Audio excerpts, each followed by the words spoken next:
And another thing that's very significant about Crazy Horse is he's taken by his people and no one knows exactly where he's buried.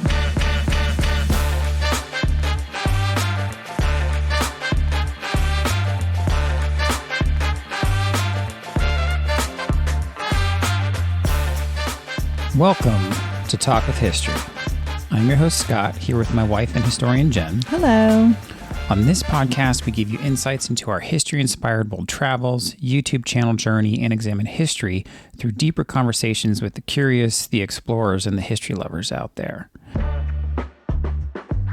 Now, Jen, again, last week I did not tell a joke, but we had a listener email us with a solid history dad joke. Oh, gosh.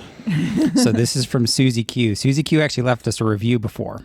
All right, so here's the joke. Where did the Lone Ranger take his trash? I don't know. To the dump, to the dump, to the dump, dump, dump.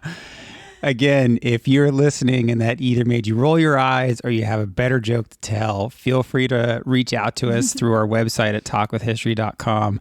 Susie Q, I appreciate you submitting that joke. It made me laugh when I got it. So we also we got 2 new reviews. So we got a review from Goody1128.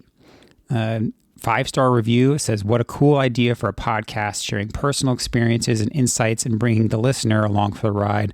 So glad I found this show. And another 5-star review from Mood Fixer. 5 stars, brilliant. It is estimated there are 2.5 million podcast shows currently in the world. The topics of a podcast are virtually endless.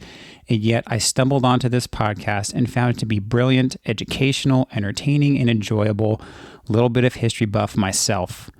Would have never thought to actually seek out a podcast on history. I'm glad I found this. You guys are doing a great job, particularly like the episode on the ghosts of Gettysburg. That seems to be a popular one. We've had a couple people say that, and I've seen the downloads for that particular podcast. Well, we're coming into October. Right. So, and I think, as any historian will tell you, ghost stories are always rooted in history. In history. Well, and Gettysburg is a popular subject too. So we really appreciate the reviews. You know, as you share this podcast, or if you're a new listener, please feel to drop us a review, good or bad. We love the good ones, but I appreciate the feedback in any form or fashion that we can get.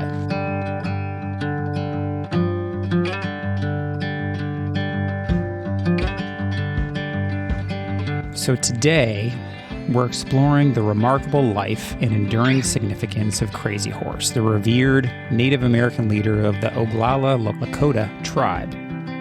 From his early years during a tumultuous era of westward expansion to his pivotal role in battles such as the Fetterman Fight and the legendary Battle of Little Bighorn, Crazy Horse's courage and leadership left an indelible mark on American history. And we're also going to talk about our visit to the awe-inspiring Crazy Horse Monument in South Dakota's Black Hills.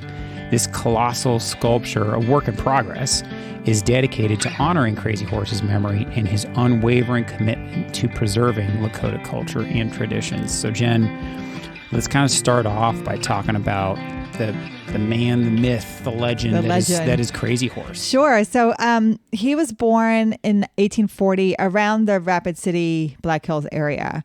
When he was born, his name given to him was Among the Trees because he was kind of one with nature. His name will grow to Crazy Horse, but his real name is His Horse is Crazy, but it becomes Crazy Horse.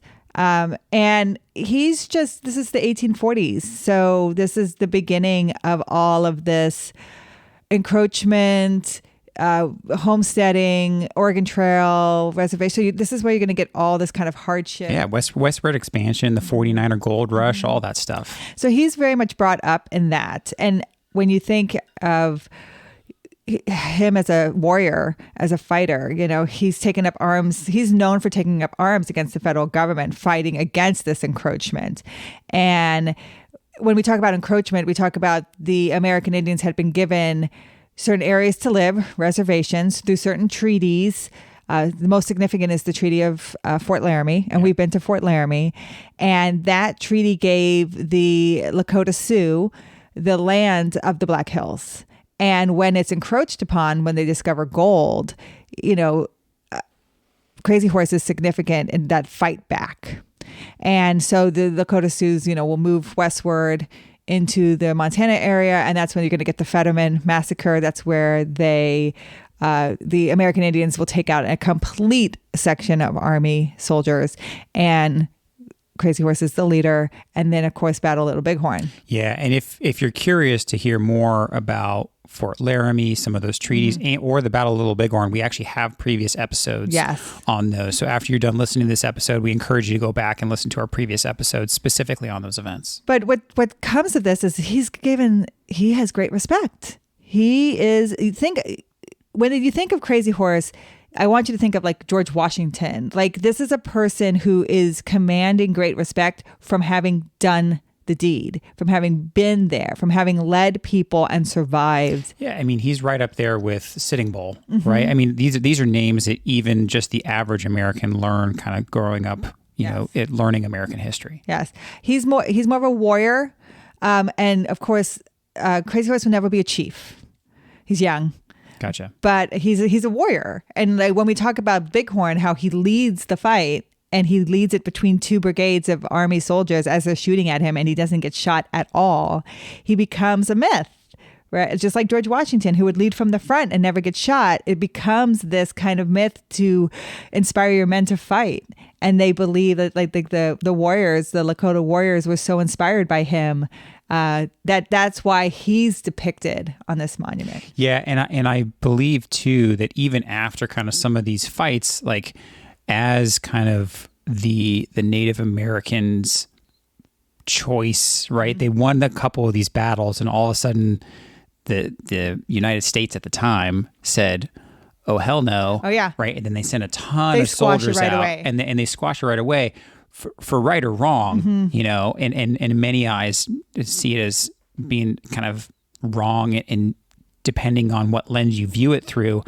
But one of the things I believe that, and correct me if I'm wrong, that Crazy Horse was known for was he really, and I think you mentioned it, like he never touched a pen. He always kind of stuck to his guns about, Native American culture and no, this is our land. You guys gave it. He kind of never gave in. He never signs a treaty. That was kind of the final thing that kind of put him into that legendary status, plus how he was caught and killed. So we'll talk about more of that in the controversy of the monument. But so if you think about Battle of Little Bighorn, 1876, he's there 1 year later for what they call the last Sundance of 1877. So a year later, he goes to the area of Battle of Little Bighorn around August. Okay. And then he realizes how much the Army is retaliating against his people and killing his people. So he surrenders.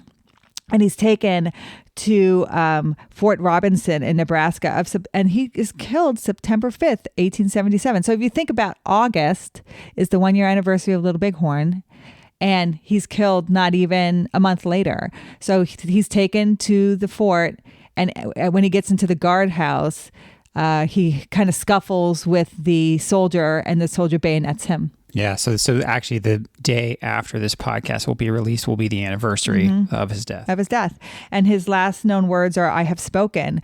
And another thing that's very significant about Crazy Horse is he's taken by his people, and no one knows exactly where he's buried. Oh, I didn't know that. Yep. So there's 4 locations. It could be, most likely it's a creek by Wounded Knee, because in South Dakota, but no one knows. They protected him, and they, he didn't want. Well, I'll talk more about this. There's no photographs of Crazy Horse. He didn't ever want his picture taken. He didn't ever want he never touched a pen. He never signed a treaty. He didn't want anyone to know where he was buried. Besides his people. And so he very much held true to his heritage and his way of life. Yeah. Yeah. And you see it with a lot of legends, right? They die young, right? They burn bright, die young. And he was definitely one of those. And I think, to your point, leads into kind of why he was picked as the subject of the monument. Yeah. So let's talk about the memorial. So you get this mountain in South Dakota. It's only 17 miles away from Rushmore, and it's private land. So Chief Henry Standing Bear had picked out this mountain because it's a sacred mountain, and he had traded 900 acres of his land for this mountain with the federal government, and the federal government had agreed to it. And then he had met the sculptor at the World's Fair, and he had gotten some notoriety at the World's Fair, and the sculptor had helped on Rushmore, so he had some experience, and he asks him if he will sculpt this mountain into Crazy Horse. And then at first I'm not sure who, and they do a lot of discussion about Crazy Horse. And again, like we said, this is a person who really does depict the Oglala Lakota Sioux way of life, and they really wanted him to be the center of that monument. So that's why he's depicted. He's riding a horse, he's pointing out, and he's supposed to be pointing at one time. A Crazy Horse was asked, "Where are your lands?"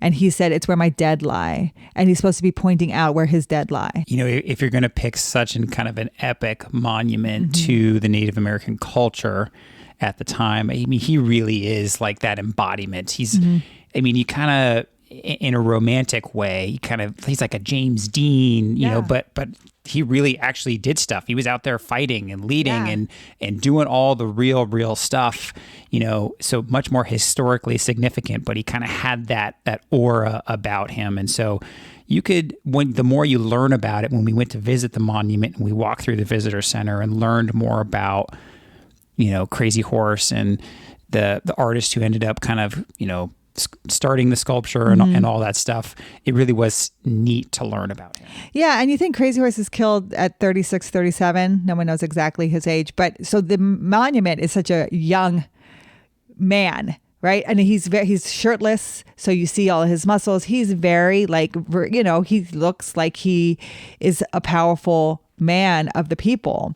And I think it's such a great depiction of him because it shows this youth and this possibility of life and this wanting to be one with the land and the people. Yeah, just the spirit that kind of embodied, you know, everything around them. His hair is flowing behind him. And the horse does look kind of crazy. The horse is like going. You can tell it's really moving, you know, and you see a lot of sketches of what it eventually will look like because I think you mentioned the video. It's been going on for 75 years. 75 years. We'll talk about that. Yeah.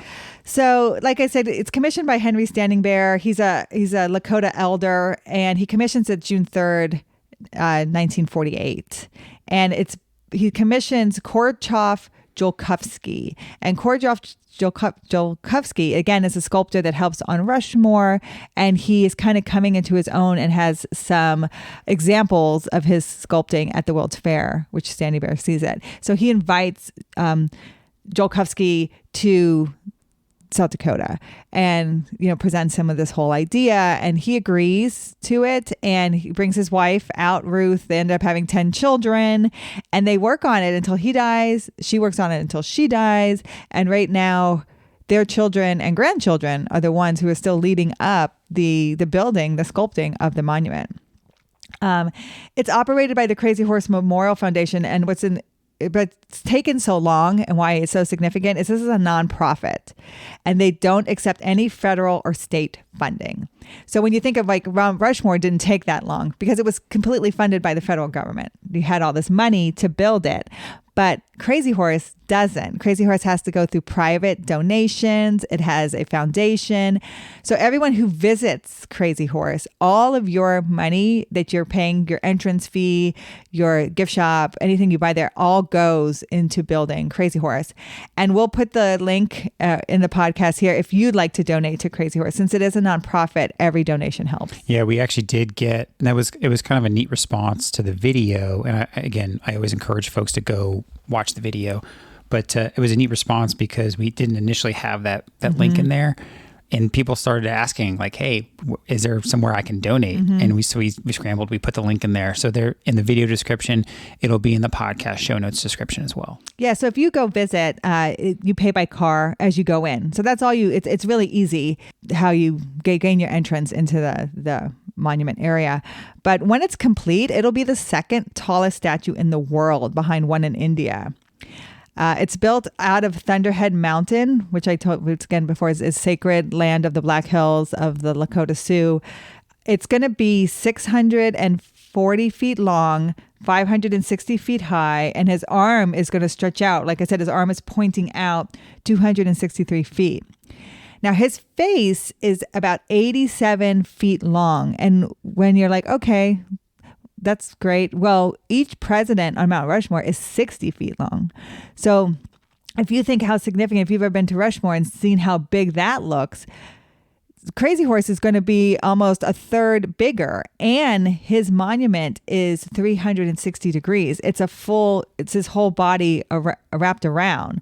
So unlike Rushmore, that's just one-sided, it's going to be completely circular. So that's going to be pretty cool. Yeah, one of the cool things we were able to show in the video was kind of like a Google Maps view. And actually, that's probably one of the best views that you can get is you just go into Google Maps or Apple Maps and look up Crazy Horse Monument. You kind of look at the 360, picture of it, this 3D picture of it. And it's actually pretty close to what it looks like today. Yeah. And like I said, in 1948, they thought, it's going to take us 30 years.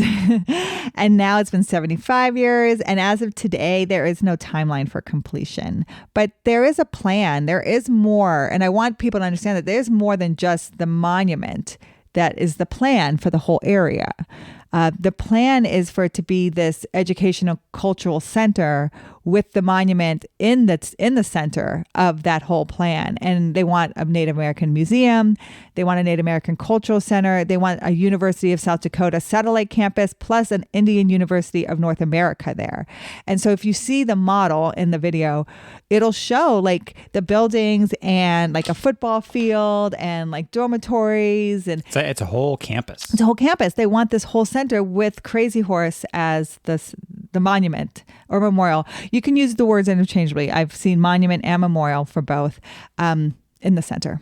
Yeah, it really was neat. Now, there was one thing that we didn't do while we were there is you can actually take like a bus tour up closer to the actual monument itself. And I think there's some like kind of things you can go inside and displays up there that we didn't go see when we saw it. Yeah. So if you visit, I want to stress a couple things. If you visit, again, you're going to pay your entrance fee going in. The parking lot, I think, has one of the best views of Crazy Horse. Does. Like once you get out of your car, you're like, oh my gosh, it's one of the most beautiful views of it. Even from inside the building, the parking lot probably has one of the best views. There's a movie, of course, when you first walk in, it's going to give you all of this background and talk about the sculpture and Standing Bear and where it is at today. And then, of course, like you said, there's a bus tour to the top. But at the actual visitor center, there's a lot of artifacts, and we show those in the video. There's a lot of about the Lakota way of life and just Western way of life. They also honor some code talkers from World War II. And then we had... At the time, there were some women of the Lakota who were doing some medicine dances, and they were depicting like a classic medicine dance and then a modern medicine dance. There's a gift shop. There's a place to eat. Yeah, there's Western art. They actually had a whole room. Mm-hmm. One of the large windowed areas had all the survivors of Little Bighorn. Yeah, so I had pictures of all the men, the warriors that were survivors of Little Bighorn. That was really neat because it was beautiful, and I love those kind of intimate portraits. Right, these were all paintings. Right, yes. None of them were really photographs, but it was cool. You could see Sitting Bull. You could see all these different warriors that were survivors. That was really neat, it's them basically facing the monument. Yeah, and so that was really cool setting to kind of see all of that. It is neat. And they have so then we're going to start to get into a little of the controversy. Yeah, so tell us about the controversy. So what else is depicted at the visitor center is Joel Kufsky's, like his sculpture workshop and kind of monuments of him, faces of him. And so people of the Lakota Sioux and people in general are like, well, who gets to speak for Crazy Horse? Is this white man the one who gets to speak for Crazy Horse? And the monument is now becoming more of a tribute, they feel, to the Jovkovsky family instead of to Crazy Horse himself. And because he gets to depict how Crazy Horse looks, and he gets to depict how, because again, I told you, there's no photographs of Crazy Horse. He gets to depict all this. Is it a white man getting to have the final say over a man who didn't want to ever be photographed or a picture taken of? So does this really honor Crazy Horse, who really never wanted to be depicted in a way that you could see him physically? So there's a lot of controversy around that. There's also controversy. American Indians do not believe in ever, defacing a mountain. Oh, interesting. So they're changing the nature of it. So there's a lot of controversy around that. And then Standing Bear kind of did this on his own. Oh, really? So he didn't consult with Crazy Horse's family, which in an Indian culture that it would dictate that. It would dictate a consensus from the tribe. Yeah, I can understand that, right? I mean, God, there's if you think about it, there's really two sides to this. It's capturing that culture, that spirit, right? This is a massive effort, and even today in its unfinished form, it really does kind of keep that flame burning. Yes, it brings awareness. It does. It brings awareness, but at the same time, the genesis of it,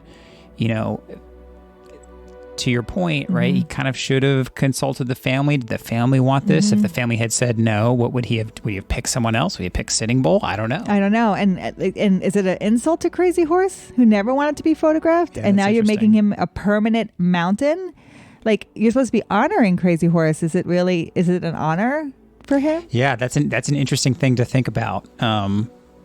If you feel like you're honoring him, but you're not, others aren't sure if he would feel honored by that. Yes.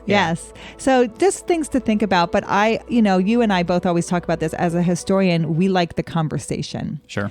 Right. And bringing awareness to the conversation, bringing awareness to his life, bringing awareness to the Lakota Sioux way of life and their struggles throughout history. I think, if anything, that monument does that. Oh, 100%. I mean, it's like anything else. It's a tourist attraction. Yeah, it's right beside Rushmore, so most people will go. Yeah, that attraction will bring in people, and those people will learn something about that culture and that way of life.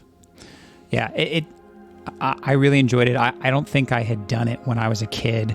I had seen Rushmore when I was a teenager. Yeah, growing up in California, we had made a trip out there with family in Montana, but I don't remember doing Crazy Horse. So that was really neat for me to see and for us to bring the kids to. And I had seen it since I was a kid. Yeah, growing up in Wyoming. So it was neat for me to see how it has changed. Yeah, because in the 80s, the face wasn't done like it is today. Yeah, that was really neat. So for those listening, I hope you've gained a deeper understanding of the significance of Crazy Horse in the context of Native American history and the broader American narrative.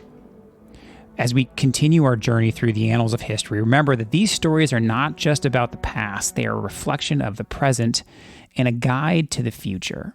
So join us next time as we unravel more fascinating history tales from the pages of history on this podcast.